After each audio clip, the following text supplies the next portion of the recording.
Hello friends, வணக்கம். இன்றைக்கி நம்மளோட சேனலில் ஒரு அருமையான சுவையில் ரெஸ்டாரண்ட் ஸ்டைலில் பச்சை பட்டாணி உருளைக்கிழங்கு மசாலா பண்ண போகிறோம். இந்த பச்சை பட்டாணி உருளைக்கிழங்கு மசாலா பூரி, பரோட்டா, சப்பாத்தி, நான் ரொட்டி, அப்புறம் வந்துட்டு கீரை இது எல்லாத்துக்குமே அட்டகாசமான மெச்சாக இருக்குங்க. இது எப்படி பண்ணுறேன்னு சொல்லிட்டு பார்க்கலாம். வாங்க வீடியோக்குள்ளே போகலாம். இது வரைக்கும் நம்ம சேனலை நீங்கள் சப்ஸ்கிரைப் பண்ணலைன்னா சப்ஸ்கிரைப் பண்ணிக்கோங்க, பெல் ஐக்கானை கிளிக் பண்ணிக்கோங்க.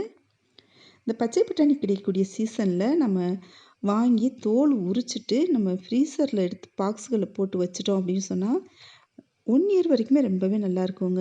இப்போ இந்த பச்சை பட்டாணி வாங்கி தோல் உரித்து நான் பாக்ஸில் போட்டு வச்சு 3 மாதங்கள் ஆயிடுச்சுங்க. அப்படியே ஃப்ரெஷ்ஷாக இருக்குது பாருங்கள். இப்போ நான் வந்துட்டு அரை உருளைக்கிழங்கா 1.5 உருளைக்கிழங்கு நான் எடுத்துகிட்டு குக்கரில் வேக வச்சுக்கலாங்க. இது மாதிரி கட் பண்ணி போட்டோன்னா கொஞ்சம் சீக்கிரமாகவே வெந்து வந்துடும். இப்போ 1 டம்ளர் அளவுக்கு பச்சை பட்டாணி எடுத்திருக்கேன். இதை தண்ணியில் போட்டு கழுவி எடுத்துக்கலாம்.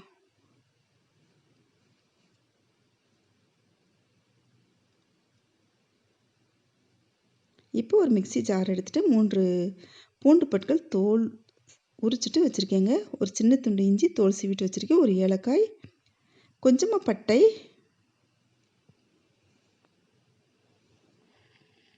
இது எல்லாமே நம்ம இப்போ அரைச்சி எடுத்துக்க போகிறோம். இப்போ 1.25 ஸ்பூன் அளவுக்கு கசகசா சேர்த்துக்கலாம்.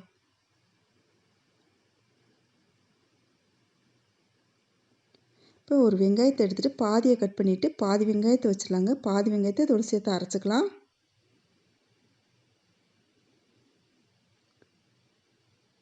இப்போ நைஸாக இது மாதிரி நம்ம அரைச்சி எடுத்துக்கலாங்க.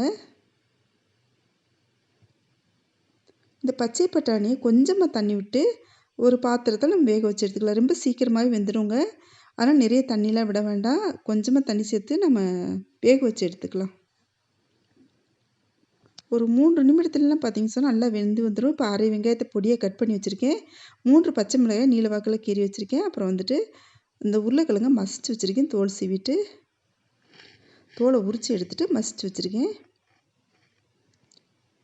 இப்போ ஒரு பாத்திரத்தை அடுப்பில் வச்சுட்டு 2 ஸ்பூன் அளவுக்கு நான் எண்ணெய் சேர்த்துக்க போகிறேங்க. நார்மல் நம்ம சமையலுக்கு எந்த எண்ணெய் யூஸ் பண்ணுறோமோ அந்த எண்ணெய் நம்ம வந்து சேர்த்துக்கலாம்.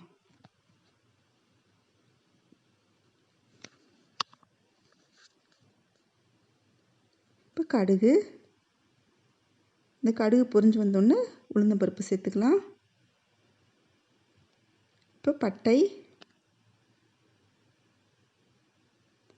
ஸ்டார் சோம்பு, இப்போ ஒரு பிரியாணி இலை,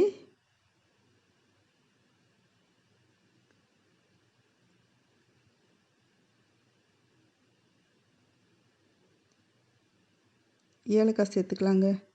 கொஞ்சமாக அந்த பூ மாதிரி இருக்கும் பார்த்தீங்களா, அது கொஞ்சம் போட்டேன். இப்போ வந்துட்டு நாம் அரைச்சி வச்ச விழுது இதோடு சேர்த்துக்கலாம். சேர்த்துட்டு வதக்கி விட்டுக்கலாம். இந்த மாதிரி நம்ம வதக்கி விட்டு வைக்கிறது நல்ல ஒரு ரிச்னஸான ஃப்ளேவர் கிடைக்கும் இந்த மசாலாவுக்கு. இப்போ 1 ஸ்பூன் அளவுக்கு நான் கரம் மசாலா தூள் சேர்த்துருக்கேன். அரை ஸ்பூன் அளவுக்கு மஞ்சள் தூள், அவ்வளோதாங்க. வேறு எந்த மசாலாவும் சேர்க்க போகிறது கிடையாது. சேர்த்துட்டு இதையுமே இதோட வதக்கிக்கலாம். எப்போவுமே இந்த எண்ணெயில் வதக்கிட்டு நம்ம மசாலா போட்டோம் அப்படின்னு சொன்னால் இந்த குழம்பா இருந்தாலும் சரி, கிரேவியாக இருந்தாலும் சரி, மசாலா வந்து நல்ல ஒரு கலர் கொடுக்குங்க. இப்போ இந்த அரை வெங்காயம் இருந்துச்சு இல்லையா, அதை பொடியாக கட் பண்ணிட்டு இருந்தோம்ல, அதை இதோடு சேர்த்துட்டு பச்சை மிளகாயிலையும் சேர்த்தாச்சு. இப்போ உருளைக்கிழங்கு சேர்த்துக்கலாம்.